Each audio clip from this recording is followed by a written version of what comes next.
Hello everyone, good evening.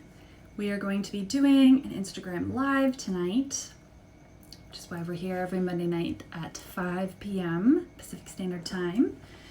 And last week we did a video on weight loss and really the 5-6 things that I recommend to people when they're really starting a weight loss journey.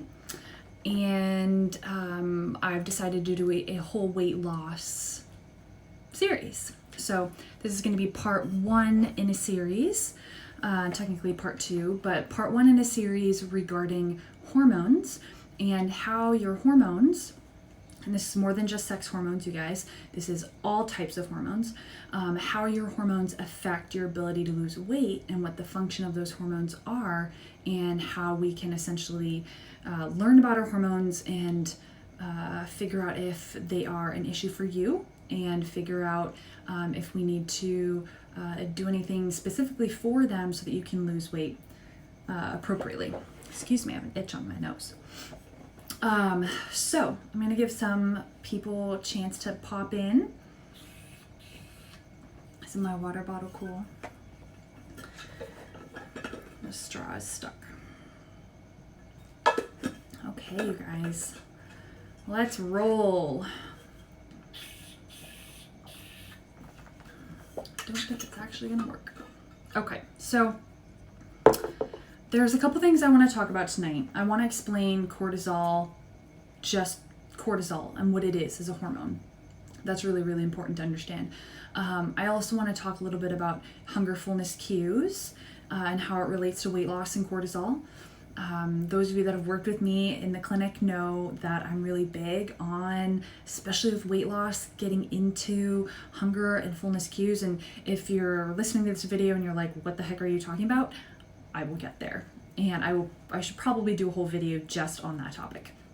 And then we're going to talk about how to decrease cortisol, because usually with my patients that have pounds that they need to lose, we actually need to decrease levels of cortisol because there's usually too much. So tonight we won't necessarily be talking about how to increase cortisol levels. We'll be talking about how to decrease them. So if you're in the I need more cortisol boat, this video probably isn't for you, but this video is for you if you need to lose 20, 30, 40, 50 plus pounds. You know, this is something that you need to do for your health and for your longevity and for your activity levels and your kids and your family and everything like that. This sometimes does play a role in the people that need to lose 5 or 10 pounds. For those people, it usually depends on, you know, what your body habitus is. If you're a smaller person or a larger person, 10 pounds on someone that is 5'1" is going to be very different than someone who is 6 foot. So that, plays a role too. My more petite people, they have smaller amounts of weight to lose, but it looks larger. So this video, depending on your size, is for you. So let's talk about cortisol itself, because I feel like in the grand scheme of things, a lot of people understand what cortisol does and what cortisol is, but there's a lot of nuance to cortisol because, like any hormone in your body, it influences other hormones. So, for instance, today we're going to be talking about higher levels of cortisol and how that affects you, but not necessarily lower levels of cortisol. But the thing I want to say as a caveat before we get into, what cortisol is and what cortisol does is that your genetics play a huge role in how you feel with different levels of hormones in your body, which kind of makes sense, right? Because we're all very biologically different, and all of our genetics encode for certain genes, and those genes code for enzymes, and those enzymes help our biochemistry run all the time. And what I say consistently to people is that if your biochemistry is not functioning on the cellular level, you're going to feel like crap. So the goal is to get some of the minutia working, and that's why I talk about little things like how is your cortisol working on the biochemical level, because if it's not working down here, it's not going to work up here on this type of level, on a macro level versus a micro level. So if you have certain genetics, you are more predisposed to being sensitive to stress. You are more predisposed to developing adrenal dysfunction or a low functioning hypothalamic pituitary axis, or the HPA axis, as we all like to say because it's a mouthful to say. Hypothalamic pituitary axis, having a low functioning axis, and we'll talk about what that means. And just being more predisposed to the term that a lot of people commonly use these days, which is adrenal fatigue, which isn't really the best term, but it gets the job done. So I'm not going to get too excited about people when they use the term adrenal fatigue. I think it communicates a low functioning HPA axis, which is great, but it isn't necessarily medically correct. So I tried to use the term adrenal dysfunction instead of adrenal fatigue because no one can argue with calling something dysfunctional, especially in terms of the biochemistry of the adrenal glands, because it can go so many different ways. So, my goodness, what are even the adrenal glands? I'm kind of jumping ahead. So first off tonight, you guys, we're going to explain cortisol. And cortisol, I like to think about as being a stress hormone. And what I mean by hormone is a molecule that is secreted by your glands that create hormones, your endocrine glands, and it's a molecule that exerts an effect on cells everywhere in your body. So your gland will make the hormone, the molecule, the hormone, and then it will go into your bloodstream, and then your bloodstream carries it everywhere in your body, and it goes up to your brain cells, it goes down to your toes, it goes deep into your heart, it goes into your stomach, it goes everywhere, and exerts effect on tissues. So when we talk about hormones, we tend to think about our sex hormones, like for us women, estrogen, progesterone, for men, testosterone. But when I talk about hormones, I mean more than just the sex hormones. So your hormones can be anything that's made by gland and secreted. So for instance, tonight we're talking about cortisol, which is made by your adrenal glands. But in the next coming weeks, we'll talk about estrogen and progesterone, which are also made by adrenal glands, but before menopause are mostly made by your ovaries as women. Testosterone is made in ovaries as women, and also the adrenal glands. In men, it's made in your testes, and lots of other different sex hormones out there. Those are the main ones. Or hormones made by your organs. Your thyroid gland is a endocrine gland that makes a variety of thyroid hormones. We talk about usually T4 and T3, but there's way more thyroid hormones out there than we even know about. We're just learning about more and more. We talked about the adrenal glands, we talked about the ovaries, and we talked about, we will talk about the adrenal glands now, because I think about you have your thyroid, you have your adrenal glands, which I'm pointing down here because your adrenal glands are these two little glands. You've got two of them, and they sit on top of both kidneys. And then you have, as women, we have two ovaries, and then as men, testicles. So those are kind of the main endocrine glands, but also we'll talk about other parts of the digestive system in the future, where you make other hormones that are really important for satiety and food breakdown, and that influences weight as well. So today we're going to talk about cortisol. When I think about cortisol in my mind is what we call a stress hormone. And that's because one of the main functions of cortisol is to actually help you deal with stress. So if you take somebody and you remove their ability to make cortisol, then they essentially won't exist, because there's no way for their body to deal with any stressor.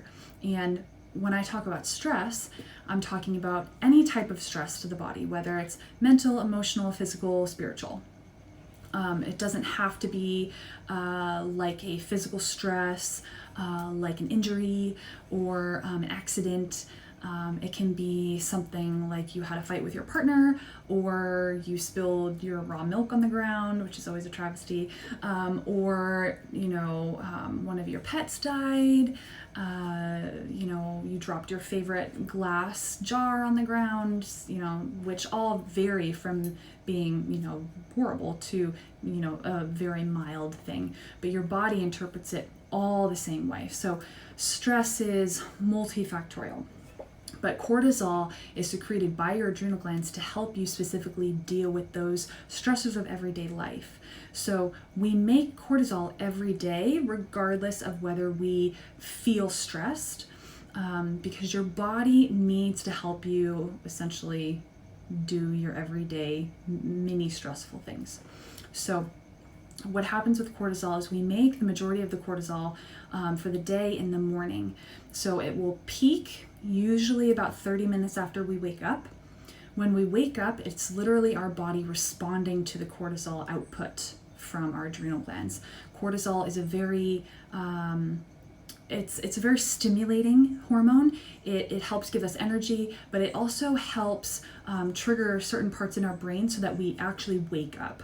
So for patients that are really draggy in the morning, or having sleep difficulties, or are feeling like really low energy, like they're in a brain fog, they can't quite snap out into feeling really crisp and really focused and really awake during the day, then sometimes that's just a sign that they have lower cortisol output than they should. So they're not getting the nice hit of cortisol in the morning to wake up their brain to kind of start off their day. So cortisol, it's high in the morning, and what tends to happen is that in the early morning hours, like 2, 3, 4, 5 a.m., your cortisol is starting to be secreted in a kind of like pulsatile manner, but it doesn't necessarily hit you or cause you to wake up until whatever time it is that you have put into your schedule that you wake up. So for instance, I usually say this for normal individuals is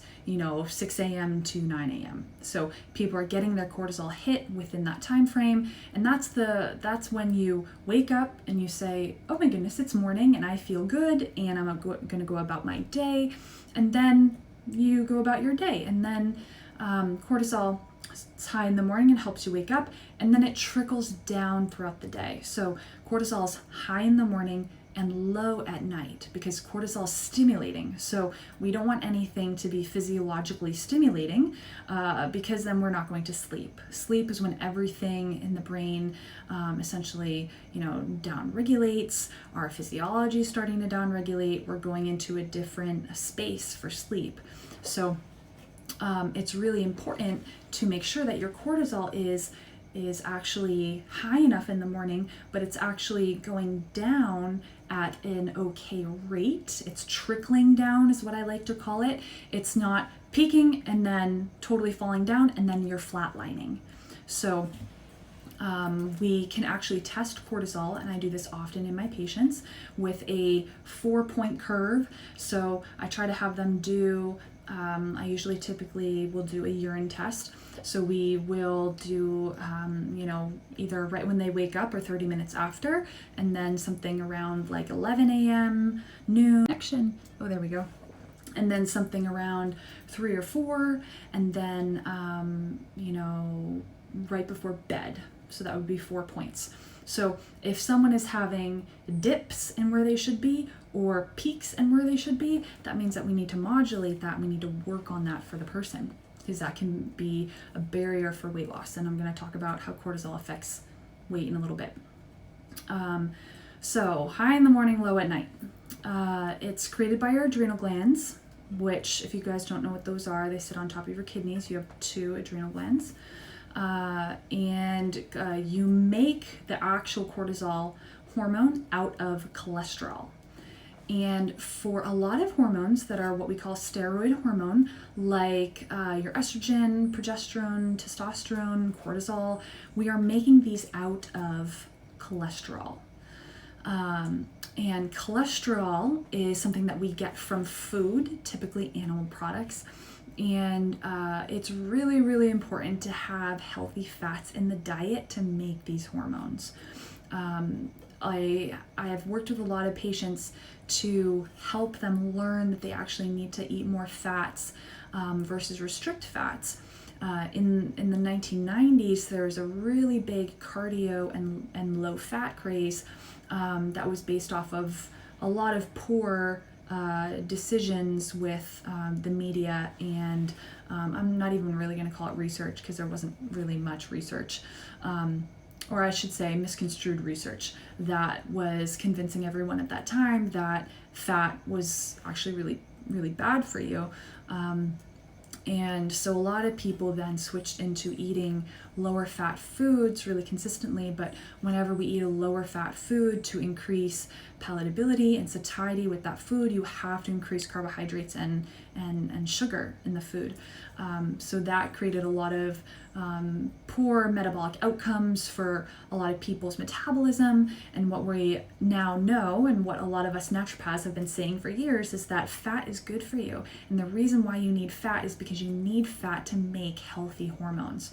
So for a lot of the women that I work with, I'm constantly getting them to eat more fat than they think that they do, and we explain really how much that is depending on what your needs are and your goals, whether you're trying to become pregnant or whether you're trying to lose weight, or you're just trying to be healthy. It all depends.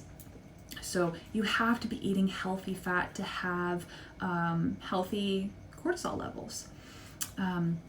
And we can measure these cortisol levels either with the blood or in blood is serum, or we can do it in the urine, or we can do salivary hormones. So my preference for cortisol is to do a serum and a urine test. I'm not as much of a fan of the salivary hormones because salivary hormones are excellent at catching a free level of the hormone. When we secrete a hormone, it's usually packaged with a protein, and the protein helps carry it around to whatever cell it needs to go to. And then when the cell finds where it needs, or the molecule finds where it needs to go, the hormone will pop off of the protein and then get absorbed. And then that protein finds another molecule to go carry around. So your levels of free hormones, depending on what system we're talking about, are usually pretty quick. So, because that exchange happens pretty quickly. And if we're testing the free levels in the saliva, sometimes we get results that aren't truly indicative of what the person is experiencing. So I maybe sometimes will do a salivary hormone test on people. It really, really depends. My preference is blood and urine. Blood and urine. Urine is really great because we get to see what your body is doing with the hormone. How is your body excreting it? How is your body metabolizing it? Which is really, really important, especially when we're talking about cortisol, because your body metabolizes cortisol and uses cortisol differently than any other hormone. Cortisol is the active hormone, and whenever we're talking about cortisol, it's important to talk about its sister hormone, cortisone. Cortisone is inactive cortisol. Your body has mechanisms by which it constantly is interchanging between cortisol and cortisone. It's converting these molecules back and forth. And your body gets signals of why and how to do this. But think about it as a compensatory mechanism. Because say you are, under a lot of stress, your body is going to need to make cortisol to help you deal with that stress that you're in. So your body's going to naturally take some of that cortisone that's floating around and move it into cortisol, which is really important for that stressful event. But every so often, a stress continues, and we don't like to see cortisol is really important for a couple of different reasons that I'll get into in a second. But it's like Goldilocks. We don't want too much or too little cortisol. So when the body senses that we're going on cortisol overdrive, then it needs to protect you from too much cortisol. So we'll actually deactivate some of that hyper-secreted cortisol and move it back to cortisone. So it's essentially your body's way of saving your butt physiologically, which is really, really cool. And your body consistently has, it has a compensatory mechanism for almost every biological, biochemical reaction. Wow, it's been a day. So it's, if we are thinking that someone has issues with their cortisol and that's going to affect all of their symptoms, including their ability to lose weight, what I will often do is I will do a test to look at their cortisol levels. And I'm going to talk about that a little bit more towards the end, you guys. But I wanted to tell you a couple of really interesting things that I often see with cortisol. So cortisol is a stress hormone, helps you deal with stress, helps wake your brain up, helps give you energy throughout the day.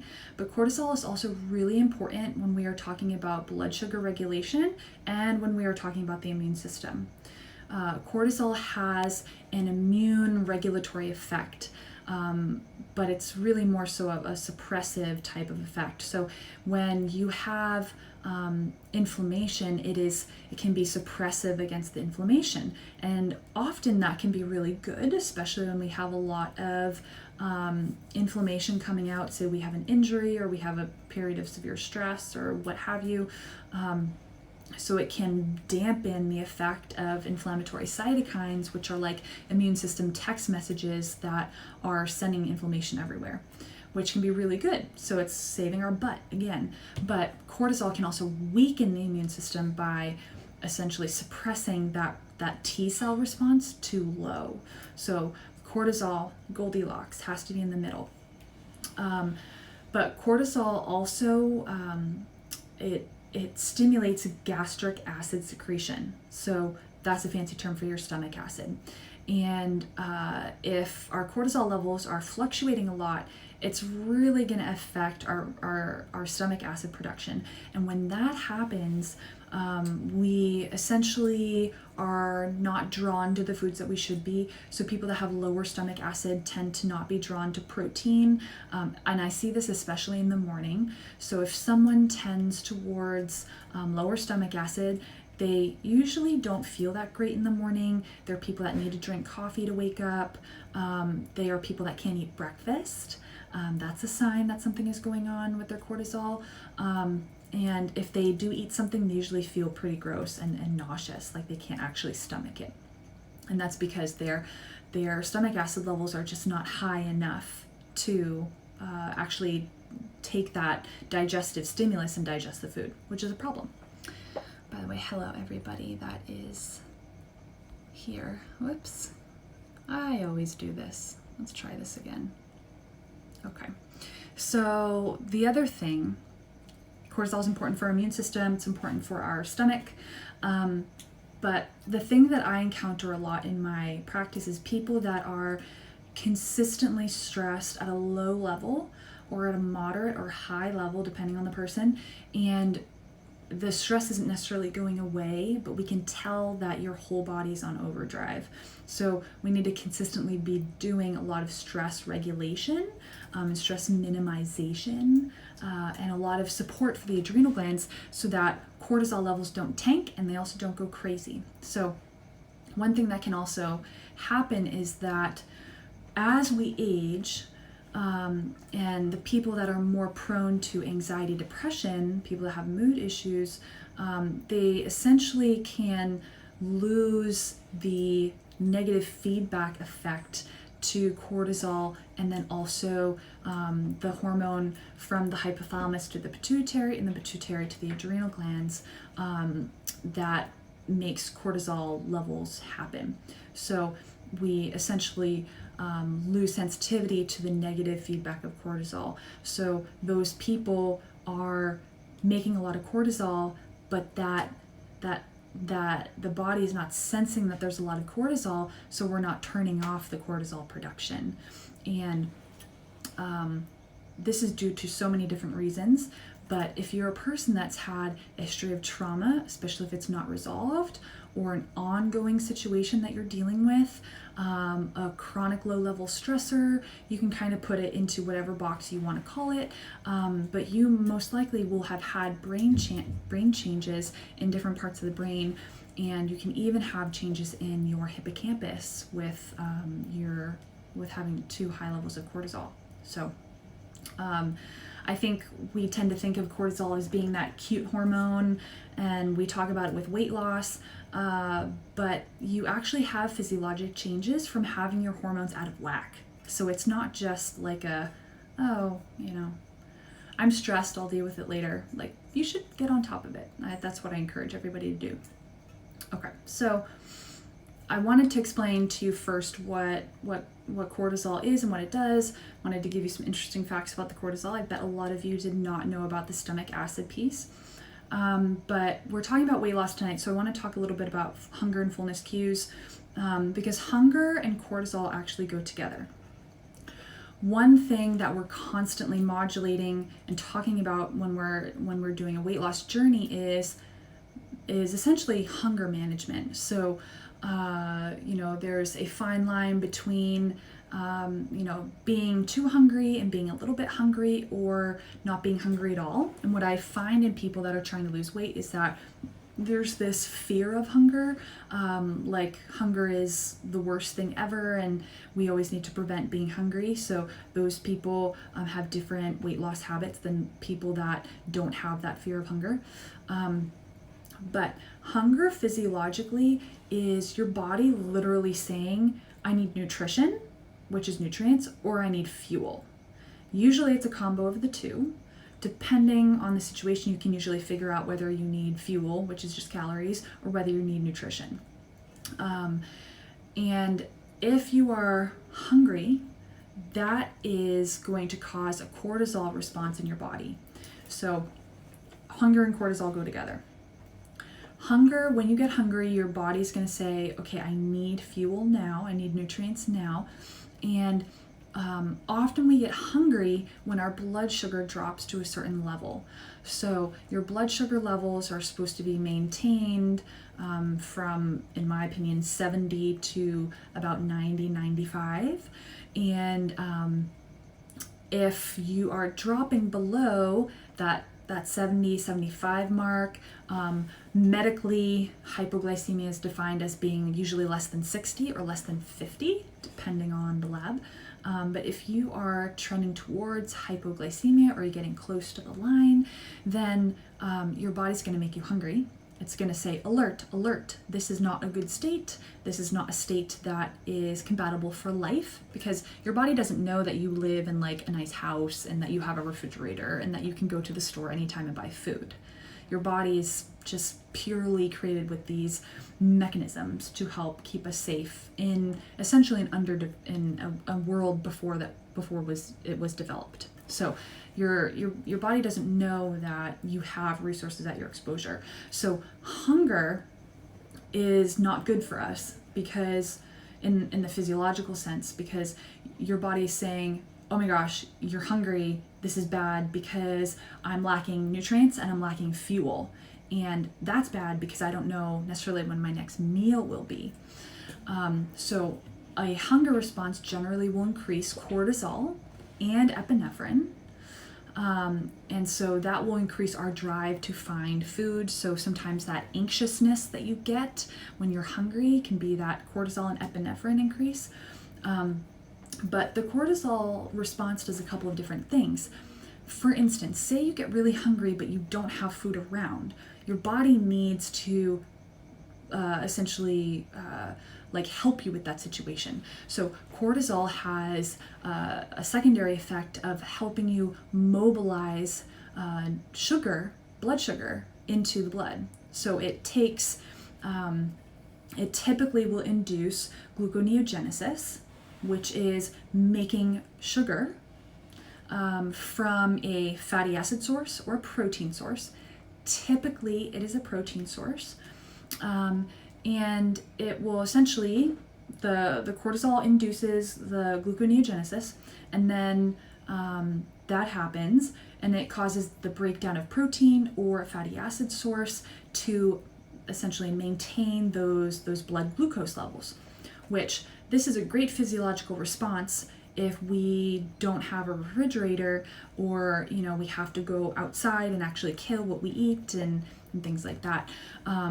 But it's not as effective when we have food at our disposal, because what your cortisol is doing when you get too hungry is it's essentially causing your blood sugar levels to rise to help you deal with the possible impending hypoglycemia, which the way that I think about this is, because this is not inherently bad. The bad part about this is that most of us will allow ourselves to get too hungry. So we're doing long spaces in between meals, we are skipping meals. The question that I most commonly ask my patients is, do you get hangry? Which is like, oh my gosh, feed me now. I'm kind of angry about it and irritable because my blood sugar's dropped. And how frequently are you doing that? Because one thing with stress and cortisol is that if you are constantly not managing your blood sugar well, your adrenal glands are constantly going to be stressed and helping you manage your blood sugar by pumping out cortisol. Cortisol, when you have high levels of cortisol all the time, will actually impede weight loss. So for a lot of people, the first thing that I do for them is actually get their blood sugar to be stable before we actually start to either decrease calories or institute an exercise program. Because if your nutrition and fuel source is not consistent, your body's going to sense that, and that's going to be a stressor. So your hunger cues are going to be like, oh my gosh, I need fuel now, which is a problem. So hungerfulness cues are something else that if you are having high cortisol levels or really low cortisol levels, you don't tend to get natural, I'm hungry, and this is in the sense of like, I'm a little hungry, like it's time to eat, not like, oh my gosh, feed me now, hungry.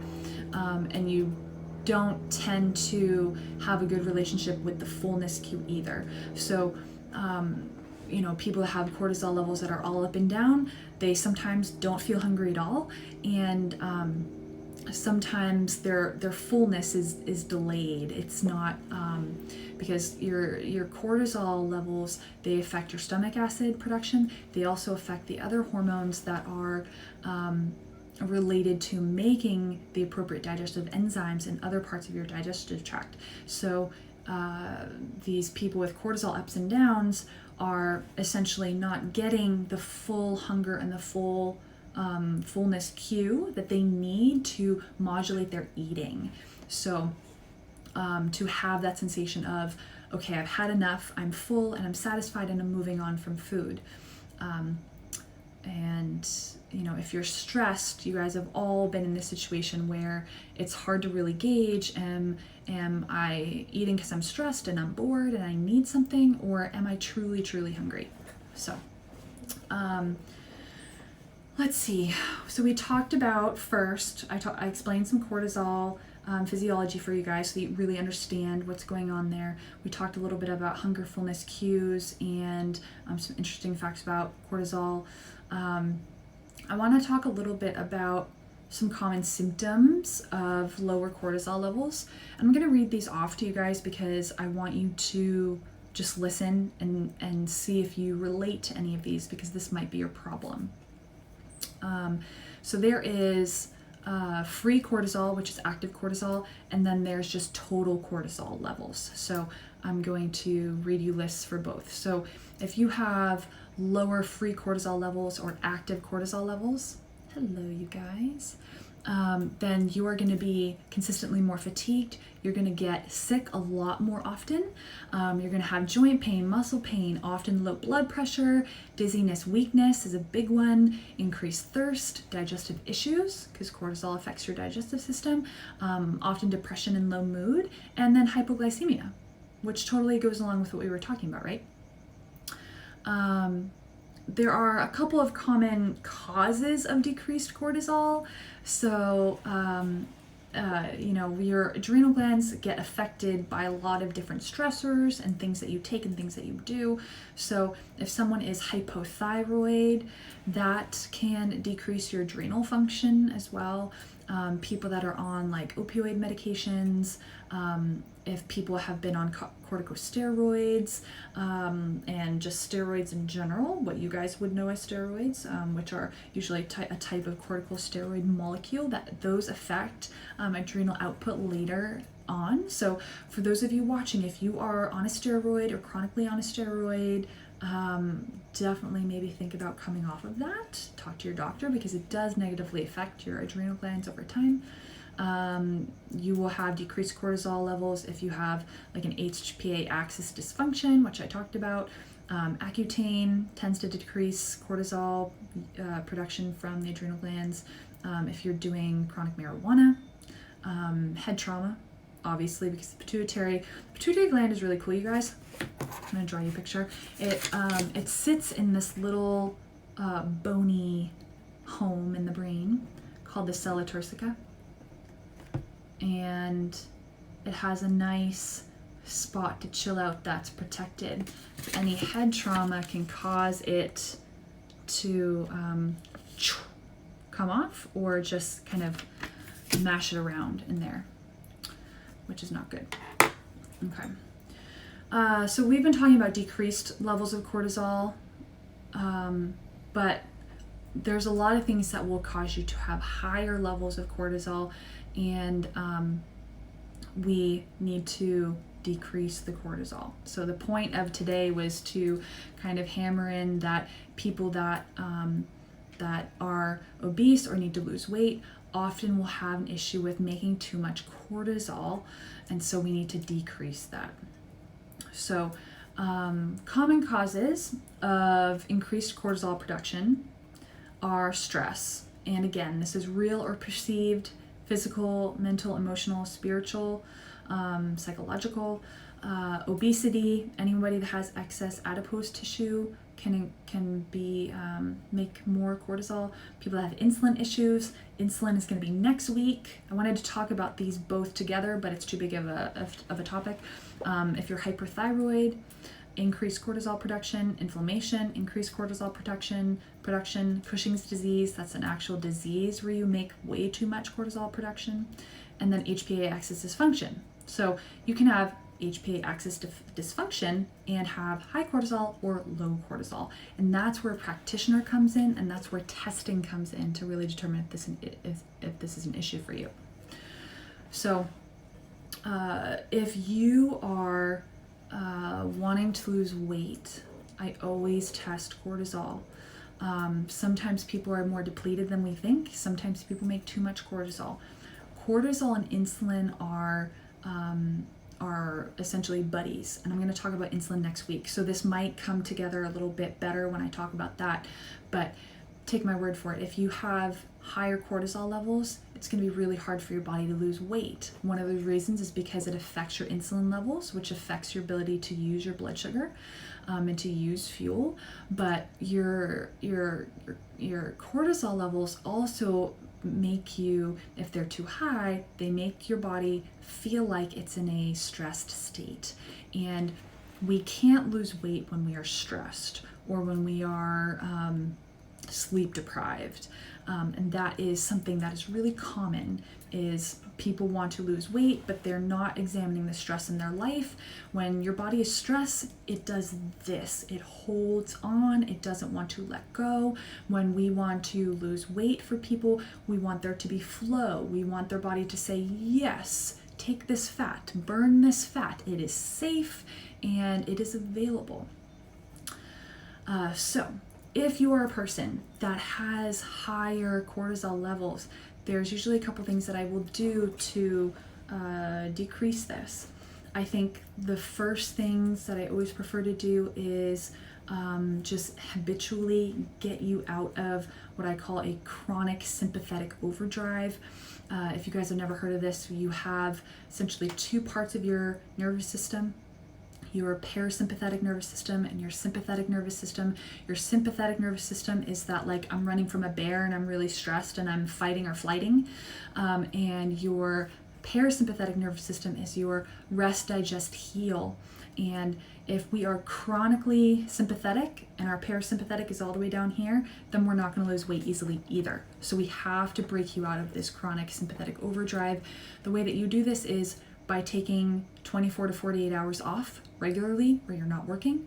You are creating a relaxation practice, whether it's walking, which walking is fantastic for decreasing cortisol.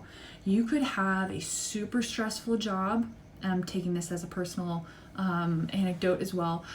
You can have a super stressful job and go for an hour-long walk, say at lunch or in the afternoon after work, and that could literally be the saving grace for you helping to manage your cortisol levels, because walking will decrease cortisol levels. Walking increases your parasympathetic nervous system and it helps to antagonize that chronic sympathetic overdrive.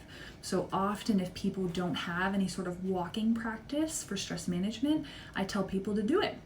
And then if you are also in this weight loss camp, then you have the added benefit of increasing your steps. If we are going to lose weight with movement, it's often really good to increase the steps that you're doing from 10,000 to 15,000 a day will be the weight loss zone for that. So if you are not walking currently to decrease your cortisol levels, definitely start a walking practice. Any habit that breaks you out of your sympathetic overdrive and helps create a balance, 12 hours of parasympathetic to 12 hours of sympathetic, is really important. So walking, meditation, prayer, going to church, if you're an extrovert, hanging out with friends, doing a face mask, baths, what is that thing that helps to recharge you? I have some patients that they love the float rooms. They'll do that really frequently. But it's very different for every person. So be real with yourself. Figure out what that is. And do that thing every day, because you can't just be a weekend warrior and do all your relaxation on the weekend. You have to have a daily practice to break yourself out of that chronic sympathetic overdrive. I'm hoping this is making sense. For those of you that are tuning in, give me a thumbs up if it does. This is controversial, I often tell people to get off of caffeine. The reason why is because caffeine will increase your cortisol and your epinephrine at rest just because you're drinking it. So your coffee will stimulate that fight or flight mechanism, that, oh my gosh, I'm stressed mechanism, and your cortisol will go up.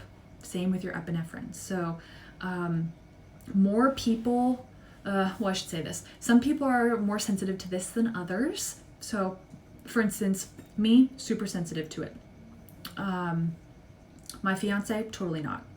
But you have to be honest with yourself. And I find that coffee is one of those things that people really enjoy and they don't necessarily want to give up. But for some people, it can be a game changer. One other thing that can commonly happen is that the caffeine tends to burn out your adrenal glands. It makes them more sensitive to stress, more flighty in terms of making cortisol, and it's very depleting for them to constantly be putting out all of this cortisol production. So if we're trying to heal a low adrenal function, then I always take people off any sort of stimulant, with the exception usually being a green tea, because that caffeine molecule is theophylline is metabolized a little bit differently, and green tea has a lot of other secondary benefits. So getting off caffeine would be something that I would really consider. Me, I can't do it, LOL. Yeah. I promise you can. And it's something that you have to work at. Like, for instance, how I have people do this is, if you have a cup of coffee every single morning, make it the same exact way, except put a quarter cup of decaf in it, and do that for like 2 weeks, and then do it half, full calf and decaf. I guess that would be half caff, and then gradually decrease it until you're on decaf. The other thing that could be helpful too is getting your coffee from a really good source. A lot of people would just get the coffee at the grocery store, but that coffee is actually really high in molds and different toxins, and you don't want to be putting that into your body every day. So I have people get organic coffee, coffee that's been tested for mycotoxins and other toxins. That way you know that you're giving yourself nourishment along with something that you really enjoy if you're a person that can tolerate the caffeine. Yeah, I meant I can't drink coffee. It gets me good. Yeah, I'm in the same boat. I can do decaf a couple of days a week, for fun. If people struggle with caffeine, I tell them make it a treat every so often. And if we're really trying to heal a low adrenal issue, then we're not going to do caffeine for a long time. So we're talking about decreasing cortisol to help people that really need to lose weight. So getting off of caffeine, breaking out of that chronic sympathetic overdrive, really important. And also what I was talking about before is you have to stop getting so hungry. You have to stop the hangry roller coaster. So if you are consistently getting really, really hungry, or skipping meals, or some type of blood sugar dysregulation, you have to get your blood sugar rock solid. Otherwise your cortisol is going to be going all over the place all the time, and your body's not going to want to lose weight if your adrenal glands are constantly trying to manage your blood sugar, which is stressful. That's just a stressful thing. I hope you guys are getting this idea of you can't lose weight and be stressed at the same time. And this also means physiological stress. And physiological stress happens on those micro levels of these hormones affecting your physiology. And even as I'm saying this, it can be stress in so many different ways. It can be you have too much cortisol. It can be that your inflammation markers are way too high. It can be that you have a parasitic overgrowth in your gut, and that is pumping out toxins, and that is stressful to the body because you have critters in there that shouldn't be in there, whether it's a parasite, a bacterial overgrowth, fungal overgrowth, anything, viral. So stress and weight loss are not compatible. So we need to first get you to de-stress, or create a different relationship with the stress so that we can still lose weight. The last things that I will mention is there's a couple herbals that antagonize cortisol really well. So my favorites would be phosphatidylserine, which helps to blunt that overstimulation of ACTH from the pituitary to the adrenal glands and helps you essentially not make cortisol from the source. There have been studies about 400 milligrams really being effective, and it's safe in breastfeeding, which I use it for a lot of postpartum mamas because they're breastfeeding and they can't take the typical adrenal adaptogens because those go in the breast milk. Ashwagandha is an adrenal adaptogen that's fantastic. It antagonizes cortisol. It's usually in a lot of the cortisol antagonizing formulas, and I just like it because it's slightly sedating, ever so slightly, but it's just a really fantastic herb for somebody that is in a state of low metabolism, high cortisol, and reconnecting, and is trying to lose weight. The other thing that also works really well is Magnolia Compound. It's a really great herb for antagonizing cortisol. And whenever we're trying to antagonize cortisol, we're going to use these compounds at the time when the person is high cortisol. So whether it is like at night before they go to bed, or say they're having like a massive cortisol spike at like 12 p.m. and then they're crashing, then we're going to dose it, a couple hours before then. So there's lots of different things you can do. I mean, I didn't even talk about magnesium and B vitamins and all these other really amazing supports for the cortisol connection. The last thing that I want to mention is testing. And testing is really, really important to assess whether cortisol is your issue or not. Sometimes it's not actually an issue for people, or it's an issue on like a low level, but it's not actually like show upable in labs, and that's a little bit controversial, but sometimes I see that. So I usually will run the Dutch test on people, which has an adrenal gland portion of the test. It's a 4-point cortisol curve. They test cortisol and cortisone, so we get to see the interconversion between the two. We get to see whether your body's turning on and off cortisol or not, activating it, trying to save your butt. We also get to see DHEA production, which is a hormone that's also created by your adrenal glands that helps manage stress and helps make other hormones like estrogen, progesterone, testosterone. So we get to see a really good look at adrenal output. In the Dutch test, you can always run sex hormones and some organic acids that show up in the urine, oxidative stress. So we get to see if, perhaps your high cortisol levels are also affecting other systems. Because when we're talking about hormones, it's never just one. They all affect the other, you guys. And so that's why I'm going to do this series, is because, cortisol affects your immune system. It affects your gut with stomach acid. It affects your digestive enzyme output. It affects your brain and how focused you are.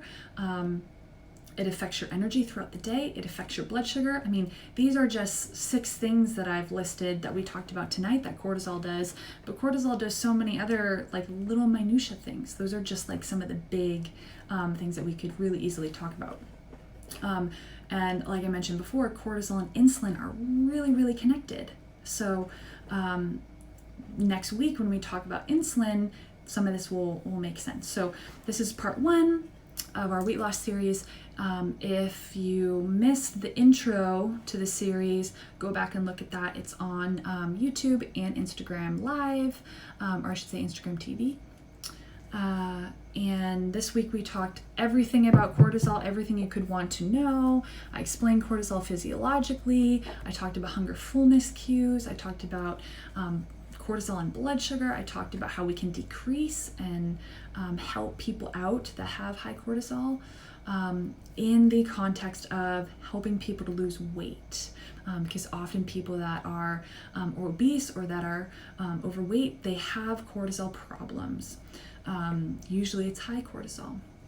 And we need to fix that, because we can't have the body pumping out all these stress regulating hormones and being stressed while we're trying to lose weight, which is inherently a flow state. It has to be, your body has to be safe, has to be able to let go of fat, of toxins, and losing weight is also something that you want to lose. You want to get rid of fat. So there needs to be this idea of flow, which might be a little bit hippy dippy, but it's totally something that I see. So we can't lose weight in a stress response. That is the time when your body's holding on to everything to make sure that it can save you when you're stressed. So thank you guys all for, tuning in. I love it. So good to see you all here. If you guys have any questions, I'm gonna let you put them up for me to answer.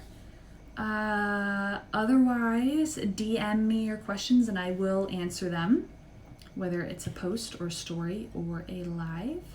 And I hope this was helpful for you. Again, tonight we talked about cortisol and weight loss, and how if you have high cortisol levels, it's going to be really hard to lose weight. So if you like this video, give me a like, send it to a friend that it could help. That's the point of these videos, is to educate you and empower you so you know what to do with your health. And have a great evening, you guys. I really appreciate you being here. Bye, guys.